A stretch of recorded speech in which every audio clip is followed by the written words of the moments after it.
Have you ever wondered how engineers built one of the most massive structures in the US? A dam so strong it has stood for 80 years, generates electricity, controls floods, and irrigates millions of acres. Today, we're stepping into the shoes of Hoover Dam's chief engineer, Mr. John Savage, to uncover the secrets behind this engineering marvel.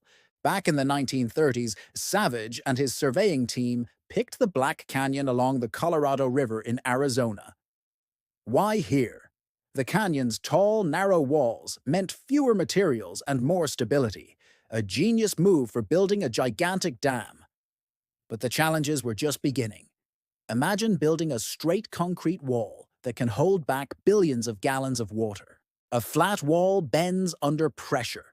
The outer side stretches, the inner side compresses, and cracks form. Today, we use steel bars to handle this tension, but Savage had a simpler solution: the arch dam. By curving the dam like a bow, the water pressure pushes the structure into compression, which concrete handles perfectly. But one arch alone isn't enough. Add extra width at the base, and the dam becomes a gravity arch dam. This design solves both tension and stability issues while resisting shear forces from the water. The taller the dam, the more water it can store. But overbuilding wastes materials and money. Savage carefully analyzed flood data, water demand, and cost efficiency, finally deciding on a 726-foot height, tall enough to control floods, store water, and generate power efficiently. Strong dam, strong foundation. The surface rocks of Black Canyon were weak, so workers removed all weathered material until only solid rock remained.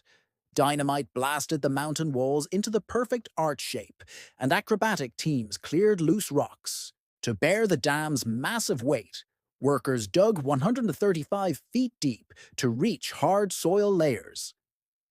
Pouring concrete for a dam this size is tricky. If done all at once, the heat from cement hydration could crack the structure. The solution?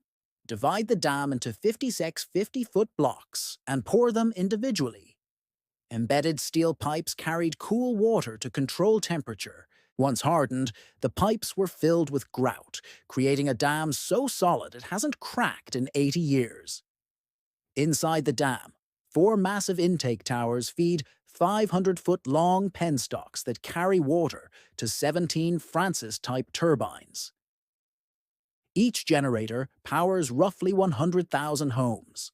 Beyond electricity, Hoover Dam irrigates over 1 million acres and forms Lake Mead, one of the largest man-made lakes, helping groundwater recharge in nearby wells. Flood or heavy rain? No problem. The dam stores water safely in its reservoir. Spillways, 27 feet below the dam's top, let excess water flow downstream without damage. Water always finds a way through porous ground, creating dangerous uplift pressure. To counter this, Savage designed galleries, hidden tunnels inside the dam, that collect seepage water and provide access for inspections. Hoover Dam isn't just concrete and steel, it's vision, innovation, and sacrifice. 96 workers gave their lives to make it possible. Today, it still powers cities, irrigates fields, and stands as a testament to human engineering.